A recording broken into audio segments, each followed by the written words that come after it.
Let's see, does gluten sensitivity in children contribute to the increasingly amount of kids needing speech therapy? Yes, I think I answered that earlier. The speech therapy issue, again, that's the cleft palate, the tongue ties, the neural tube defects that we know gluten can contribute to. Tammy says, I knew of an 8-year-old boy with rheumatoid arthritis. It was so bad it was attacking his Uber. Nobody wanted to see if he had a gluten problem. Yeah, I mean, Tammy, if you have a copy of No Grain, No Pain, actually attacking his liver. I was questioning what you meant by Uber, but liver. No Grain, No Pain, one of the first stories in that book is a little girl named Ginger who had terminal rheumatoid arthritis. She was diagnosed at the age of 2 and for 7 years was medicated with a drug called methotrexate, and it destroyed her health. And the doctors, after 7 years, they said, look, you need to go home and prepare for her death. They were at a loss. They didn't know what else to do. That little girl, all she needed was a gluten-free diet.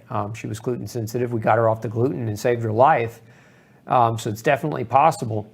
Any form of autoimmunity, for that matter, if a child is diagnosed with a form of autoimmunity, you've got to look at gluten as one of the #1 culprits. There are a number of juvenile autoimmune types of conditions like juvenile diabetes and juvenile rheumatoid arthritis are just 2 examples. I think I answered the question about nosebleeds. Let's see here. When I was a youth, my uterus wouldn't grow, my hair and nails wouldn't grow, and I was sick a lot. I was 6.3 ounces at full term with MTHFR mutation and HLA-DQ too. That makes sense to me. I mean, the thing about hair growth and nail growth is, remember, hair and nails are excretory material. Basically, your body's excreting ingredients into the hair and into the nail beds, and when you're fighting your food instead of your food nourishing you, if your food is malnourishing you, then hair growth becomes it becomes a non-priority by the body. So we'll see people's hair start to fall out. We'll see hair loss, hair thinning, and the nails will be stunted. Let's see here. How does gluten affect the blood-brain barrier in children? So just like it affects the blood-brain barrier in adults, epilepsy is a form of blood-brain barrier disruption. Remember, gluten affects first the GI barrier. First, it gets through the GI tract barriers. There's actually 5 barriers in the GI tract that gluten breaks through, but the primary one is the barrier called a tight junction. So it breaks those tight junctions. Once it hits the bloodstream, it creates a systemic inflammatory reaction. It can travel to the blood-brain barrier and start to create disruption in those junctions of the blood-brain barrier as well. And that can allow things that don't belong in the brain access to the brain. So with kids, it can work the same way. Again, behavioral dysfunction is one of the hallmark signs of that. Dahlia says, my son had geographic tongue and short stature. So geographic tongue can be a symptom of gluten sensitivity. Geographic tongue is also a symptom of B vitamin deficiency, which interestingly enough, gluten sensitivity causes B vitamin deficiency and short stature. So I would start with, again, with looking at probably one of the most common that we see today, which is gluten. But it's always good, Dahlia, to have your son, if you're not sure, to have him tested to see what else he may need to avoid. Celiac is asking, do all celiacs need to avoid dairy forever? No, and I'm not going to answer that question as to why. Celiac, you could take my glutenology masterclass and I do a really deep dive on the answer to that question, and you can get that answer there. Let's see here. It's hard to get tax credits for a gluten-free diet. You need to have a diagnosis of celiac disease. How do you get a diagnosis if you've already gone gluten-free? The only way you get a diagnosis if you've already gone gluten-free is you have to eat gluten for a couple of months and then go get, again, the gold standard for diagnosis of celiac disease, for celiac diagnosis, is a biopsy. Now, the problem with this is the biopsy is oftentimes gives you a false negative. So the result comes back and it's negative, but you still actually do have a problem with gluten. That's why it's not worth the hassle, in my opinion. Now, some people do it because they just want to get the confirmation, but I would say this with your tax credits, it's not worth it. What you save in taxes is pennies compared to what you save in medical bills. So I would just simply say, If you're avoiding that, like a lot of people, they want the tax. What do you want the tax credit for? And I see this especially with celiac patients who don't understand the difference between a gluten-free diet traditionally and a true gluten-free diet. Now, if you've not heard that term before, traditional versus true gluten-free, sign up for that master class. We got the link in the credits for you, or the link in the feed for you. But people are looking for this tax credit because instead of spending 99 cents on a loaf of bread, they're spending $4.99 on a loaf of bread, and so they want the tax difference, the tax credit between the difference, right, between the delta, between the change or the difference between 99 cents and $4.99. And when you add all that up, first and foremost, that gluten-free bread that you're buying is garbage. It's keeping you sick. As a matter of fact, some studies show that 92% of celiac patients actually fail to exhibit mucosal recovery in the GI tract after 5 years on that gluten-free diet, on that traditional gluten-free diet. So I don't recommend looking for the tax credit. I recommend really just diving into eating real fresh whole foods, staying away from that gluten-free food aisle, and doing yourself a favor, because as your health improves, so too will your ability to function in the world. And again, those tax credits aren't going to add up to much. I've actually had people break it down and analyze it, and I think it may account to like $100 in savings a year. And that's not to balk at $100. $100 could be a lot of money for somebody, but that tax credit is not going to, what that tax credit's not going to do is it's not going to, it's an exchange tax credit. So instead of buying regular bread, you buy gluten-free bread. Instead of buying regular pasta, you buy gluten-free pasta. But it's not going to be like, instead of buying bread, I buy spinach, or instead of buying bread, I buy grass-fed beef. It's not going to rebate you or give you a tax credit on just buying real food. It's only for the substitutions. Okay, let's look on the left side here. Hello, even if you are gluten-free, could mold have accumulated in you from past grain consumption and cause problems until you detox it? Yes, but no. Let me explain. Mold, it's not mold. Mold doesn't accumulate in you. Mold accumulates, mold can grow in you. And an example of this would be like candida overgrowth, candida, vaginal candida infection, gastrointestinal candida overgrowth on the skin, sometimes manifests as eczema. And understand that mold and candida is often referred to as yeast. And a lot of people don't realize that mold and yeast are basically the same, but they're different species, right? So mold can grow in you, okay? And some molds that grow in you, another example of mold growing in you would be if you have, let's just say there's a type of fungus that can grow in the nose called Chrysosporium. It's a fungus in the nose, and that can produce a chemical toxin. It's what has to be oftentimes detoxed is something called a mycotoxin. Mycotoxins aren't alive. They're not a living structure, whereas candida and other species of mold or yeast that grow on you or in you are living. And generally speaking, mold is an opportunist, so it only grows on or in you if your immune system's not strong enough to keep it at bay. But when it grows on and in you, it can produce mycotoxins, and these can build up in you, and these are carcinogenic. They can damage your kidneys. They can damage your tissue, cause immune suppression. They're linked to cancers, among other things. You can also eat mycotoxins. A number of your grain-based foods, especially corn, rice, and wheat, are really heavily loaded with mycotoxin exposure. So a lot of people get mycotoxin exposure from what they're eating.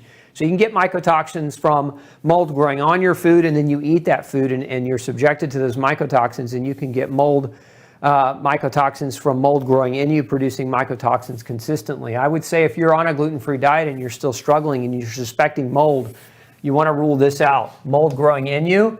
And if you rule that out and that's not the case, then you can ask your doctor to check you for mycotoxin burden. And if you have a mycotoxin burden, then now you can look at doing detoxification from mycotoxins. But you can never do a mycotoxin detoxification unless you first make sure that you're not still being exposed to the mold in you or to the mold in your food, because a detox can only be done when you're no longer retoxing. So keep that in mind. And this is really common in kids with eczema this is what we see of a lot, is that yeast overgrowth on the skin as a result of gluten. And that over time, that really creates an inflammatory burden for them. So hopefully that was helpful for you. Is inhalation gluten exposure problematic if you're sensitive to it? Shanquilla wants to know. Yes, it can be. Look, one of the most interesting cases I've ever seen was a young man who worked next door to a bakery, and they shared the same air ducts. And so what was happening is he went gluten-free and he was doing really well, but he wasn't doing fabulously well, and he started to redevelop a lot of his symptoms. And what we found was that air duct, he was getting wheat flour was being blown into his workstation. So he was getting exposure from the bakery because, again, they shared air ducts. We also know one of the oldest forms of wheat exposure, or one of the oldest names of diseases associated with wheat exposure is called baker's asthma, and that's from inhaled wheat, creating an inflammatory response. So definitely you can inhale it, and that's something you want to be concerned with. If for example, if you're living in a household where other people aren't gluten-free and they're doing a lot of baking, that flour aerosolizes, and that can be inhaled by you. Amber's asking, if mom tested positive for 3 out of 4 gluten genes, genome or gene alleles, should she have her toddler tested for gluten sensitivity as a precaution? Wouldn't it be a bad idea? I would say if you've got 3 out of 4, that means the baby is guaranteed to have 1. And because if you've got 3, that means you've got 2 on one of your genes and 1 on one of your other genes. So there's a 50% chance your baby inherits 1. There's a 100% chance you're off of 1 gene that your baby inherits the other. So yes, I would say to get that documentation to make sure that that baby is guided and directed in the right direction. And definitely it's not a bad idea at all. Let's see. Nancy's asking if oatmeal baths are safe.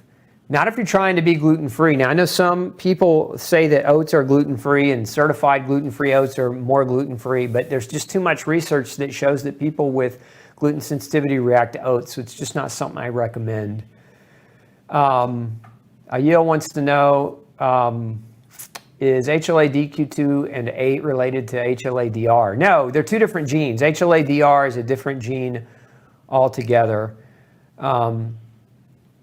Then the next question is, can you be sensitive to gluten if you don't have the HLA-DQ genes? When should you get tested for both?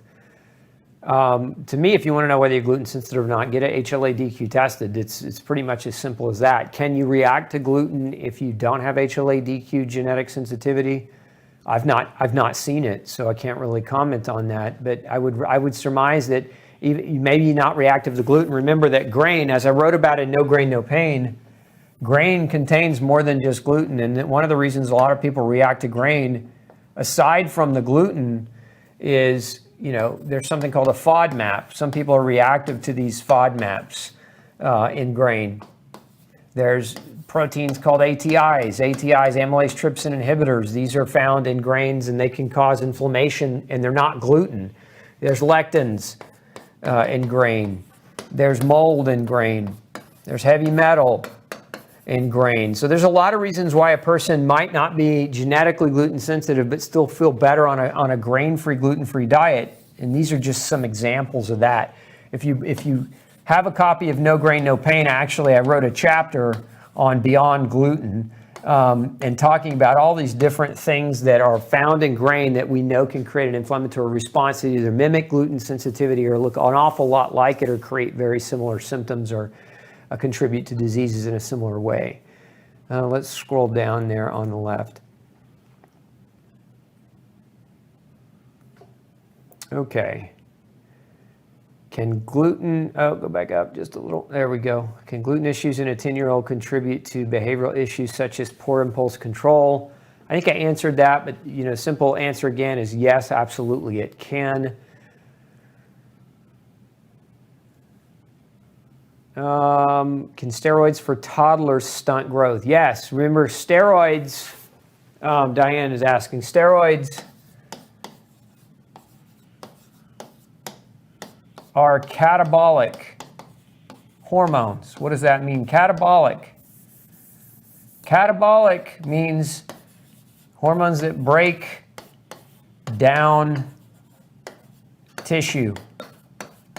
So chronic steroid use in a child is going to lead to potentially failure to grow. It's also, it increases the risk for osteoporosis, it breaks down bone, and for muscle loss, it breaks down muscle.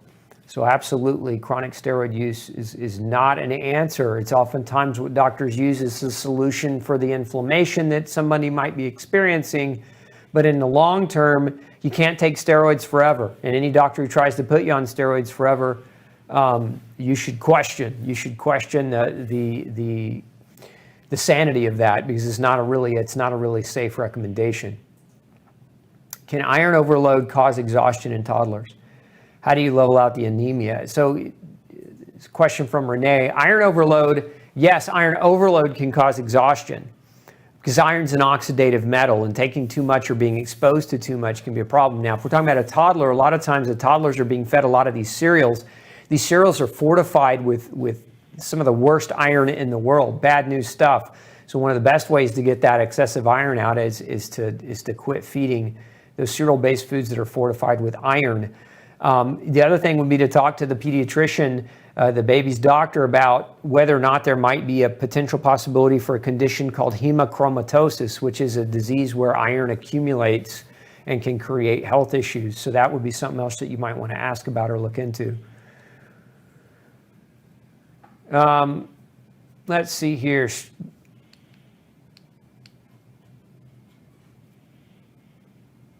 Okay, I love this question. Would I consider celiac disease or gluten intolerance as a pre-existing condition that is making otherwise healthy people succumb to COVID-19? No, I wouldn't, and let me explain. I would only consider that as a pre-existing condition for people to succumb to COVID-19 if they were still eating gluten. If you're gluten sensitive and you are eating gluten, then what's going to happen? That's going to lead to your immune system battling. Instead of battling things like COVID and the environment, it's battling gluten. So your immune system's being distracted. And so in that case, in that regard, it puts you at increased risk. But if you are following the diet, doing really well, and taking good care of yourself, you're really not at any greater risk, unless there's one caveat to that. If you have a history of severe scarring or villus atrophy in your intestine that puts you at risk for malnutrition. And if you don't know whether that's the case, the best thing to do is talk with your doctor. But sometimes with celiac, if it goes on long enough, like if you get a late life diagnosis, you know, you're 45, right? And that gluten has damaged you for 45 years. That's a late life diagnosis. Then the gut may be scarred or may be damaged in such a way that you're not going to absorb vitamins and minerals as well as somebody who has a healthy gut who didn't have those years of accumulated damage. So you might be at risk for malnutrition in that regard, which remember that nutrients are the lifeblood of your immune function. And so if you're not getting the proper vitamins and minerals because you've got pre-existing gut damage that is more scar tissue as opposed to healed tissue, then yeah, you could be at an increased risk. This is why it's so important. Any of you that have gluten sensitivity or celiac disease, is you have to get with your doctor, and hopefully you have a good nutritional doctor, but get with them to have your nutrient levels tested biannually, every 6 months or so. That way you can make adjustments before nutritional deficiencies become major problems, because true prevention is in making sure that your body's well nourished. And that can be measured. That can be objectified and measured. Let's see here. Is it ever safe to take an antibiotic for sinus issues, rhinitis that has lasted for 5 months? Sure it is, but it depends on why they're giving the antibiotic. I would say if your doctor's prescribing you an antibiotic for a sinus infection, then first, before you just jump into an antibiotic, have a conversation with that doctor. Ask them to do a nasal culture, a culture of the nose, and make sure it's bacterial, because some rhinitis issues that are chronic aren't bacterial. A lot of your bacterial infections are acute, and they'll come with a fever, they'll come with green-yellow snot coming out of you, like they're pretty intense, whereas your chronic rhinitis issues are either going to be outdoor allergens, something that you're being exposed to on a recurrent, regular basis. I've seen it with gluten sensitivity. And I've also seen it with mold. Mold growing in the sinuses. Mold can grow chronically in the sinuses, creating a problem. And remember, the easiest way to have a mold infection or a mold overgrowth is to take an antibiotic. So if your doctor's recommending an antibiotic but didn't do a culture, that's why I would ask them about doing a culture to determine whether or not an antibiotic is even going to be effective. All right, it looks like we're 10 minutes over, so I answered more than what I typically do. Thanks for all your questions and spending your Monday evening with me. Look, if you're new to the show, make sure you hit that subscribe button and come over and visit me at glutenfreesociety.org and sign up for our newsletter if you want to learn more about gluten and how it affects people, how it impacts people, and how to really navigate the diet and lifestyle in a way that leads to recovery and success in your health. Sign up for our newsletter and make sure you sign up for my class, my master class. That's the Glutenology master class coming up in February. It's free, 14 hours of free information and education you'll be able to go through. And when you graduate that class, you'll be a gluten-free Jedi if you follow the joke there. So anyway, let's wrap it up. We'll see you next Monday night for another exciting episode of Pick Dr. Osborne's Brain. Good wishes and health to all of you. Happy New Year. Take care. Hey, if you've got a functional medicine or health question that you'd like me to answer for you, make sure you send me an email, glutenology@gmail.com, and we'll do our best to create a video answer just for you. Have a great day.